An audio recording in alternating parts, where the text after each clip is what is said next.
ভোর হলো দোর খোলো খুকুমনি ওঠোরে, ওই ডাকে জুঁই শাকে ফুলখুকি ছোটরে, রবি মামা দেয় হামা গায়ে রাঙা জামা ওই। এমা তারপরে ভুলে গেছি, আর মনে নেই। যাই হোক, সবাইকে সকাল সকাল গুড মর্নিং জানিয়ে শুরু করছি আজকের আমার ছোট্ট ব্লগটা। আমার সারা উঠোন জুড়ে শিউলি ফুলের কত গল্প, কত কথা তাদের। একটা দুটো করে খুঁটিয়ে খুঁটিয়ে নিয়ে তুলে যখন এক রাশ আমার ফুল ভরে যায়, আমার ভীষণ আনন্দ হয়। আর এত মনোমুগ্ধকর এদের গন্ধ উপভোগ করি আমি দারুণ। আর এই দেখুন সকাল 6টার সময় আমাদের রোডটা একদম কি সুন্দর ফাঁকা, নির্জন, পরিষ্কার। বেলা বাড়ার সঙ্গে সঙ্গে এত গাড়ি ঘোড়া হয়ে যাবে, তখন আর বাইরে একটু উকি দেওয়া যায় না। আর আমার ভেতরের উঠোনে বৃষ্টির দরুন এত শ্যাওলা পড়েছে যে পরিষ্কার করলেও মনে হয় নোংরা। তাই কালকে রাত্রে একটু ব্লিচিং পাউডার ছিটিয়ে রেখেছিলাম। ভেবেছিলাম বৃষ্টি হবে, পরিষ্কার হয়ে যাবে, কিন্তু না, বৃষ্টির ছিটে ফোটায় ব্লিচিং পাউডারে কিছুই হয়নি। তাই একটু ঝাড়ু দিয়ে ঘষে টষে পরিষ্কার করছি।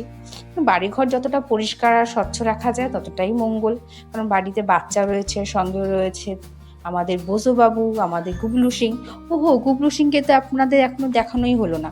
ও আপাতত আমার কাছে পিঠে নেই, আরেকদিন ওর সঙ্গে আপনার পরিচয় করিয়ে দেব।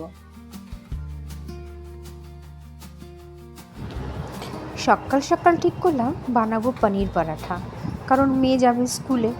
এখন তো মর্নিং সেশন শুরু হয়ে গেছে।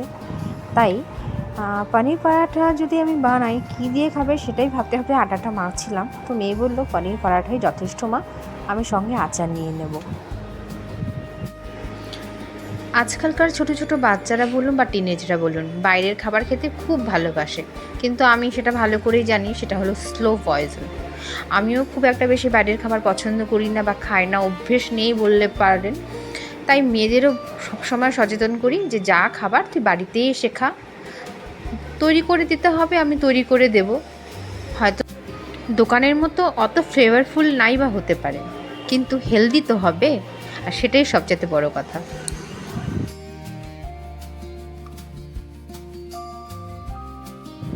আমরা যারা গৃহবধূরা রয়েছি, তাদের আমার মনে হয় প্রত্যেকেরই কোনো না কোনো প্রতিভা রয়েছে।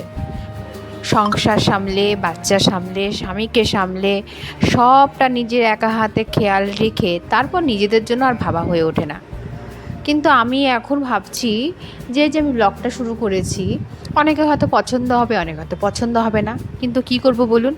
সারাদিন শেষে যখন কথা বলতে চাই তখন কিন্তু কাছে আর কেউ থাকে না। সবাই সবার জগতে, সবাই সবার কাজে ব্যস্ত। এই যে আমি আপনাদের সাথে কথা বলছি, রিলস এসব শেয়ার করছি, আমার মনে হচ্ছে আমার সামনে কেউ বসে আমার কথাগুলো শুনছে। অন্তত পক্ষে একজন হলেও ভিডিওটা তো দেখবে, সে তো আমার কথাগুলো শুনবে, আমাকে বুঝবে। সেই না হয় ভালো, কিছু না করার থেকে কিছু তো করা ভালো, তাই না বলুন? এই অল্প একটু ভিডিওতে অনেক বকবক করে ফেললাম, তার মধ্যেই আমার পরোটা করা হয়ে গেছে। মেয়েকে এখন টিফিন দিয়ে জলের বোতল দিয়ে স্কুলে পাঠাবার তারা আমার। এই টিফিন দিয়েছি, সে আবার বন্ধু বান্ধবের সাথে শেয়ার করে তারপর খাবে। এটা খুব ভালো লাগে, দু বোন দুজনকে দেখে এই জিনিসটা শিখেছে।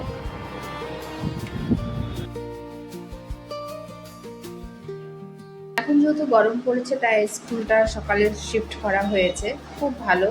কারণ বাড়িতে থাকলে এরা যদি পড়া না থাকে, টিউশন যদি অফ থাকে, তাহলে সেদিন একটু বেলা করেই ওঠে। আর সকালবেলা পড়তে বসার যে ধরনটা আগে ছিল, এখন সেটা নেই বললেই চলে। এখন ওরা বড় হচ্ছে, ওরা ওদের মতন পড়াশোনাটাকে হ্যান্ডেল করে। খুব বেশি কথা বলাও যায় না, খুব বেশি চাপ দেওয়াও যায় না। ওদের মুড হিসাবেও আমাদেরও চলতে হয়, আমাদেরও অ্যাডজাস্টমেন্ট করতে হয়। তবে আমি আমার ছোটোবেলাটা খুব মিস করি। কারণ আমরা যখন ছোটোবেলায় স্কুলে যেতাম, বা স্কুলে যাবার জন্য যে একটা অধীর আগ্রহ থাকতো, সেই জিনিসটা কিন্তু আমার মনে হয় না এখনকার বাচ্চা কাচ্চার মধ্যে আছে। তারা স্কুলে যাওয়ার নামে একটু ভয় বা অনিচ্ছা কাজ করে। আমার সেটা পার্সোনাল ওপিনিয়ন, আপনাদের আলাদা হতেই পারে। যাই হোক, আজকের ব্লগটা এখানেই শেষ করছি, বেশি বড় করব না। সঙ্গে থাকবেন, ভালো থাকবেন, আমার ভিডিও দেখবেন, ভালো লাগলে লাইক করে দেবেন। আর কিভাবে আমি ভালো করতে পারি, কেমন কন্টেন্ট আপনারা দেখতে চাচ্ছেন, সেসব ক্ষেত্রেও আমাকে কমেন্ট করে জানাবেন। ভালো থাকবেন, আপনার প্রিয়জনকেও ভালো রাখবেন, সুস্থ থাকবেন, সবাইকে যত্নে রাখবেন। টাটা।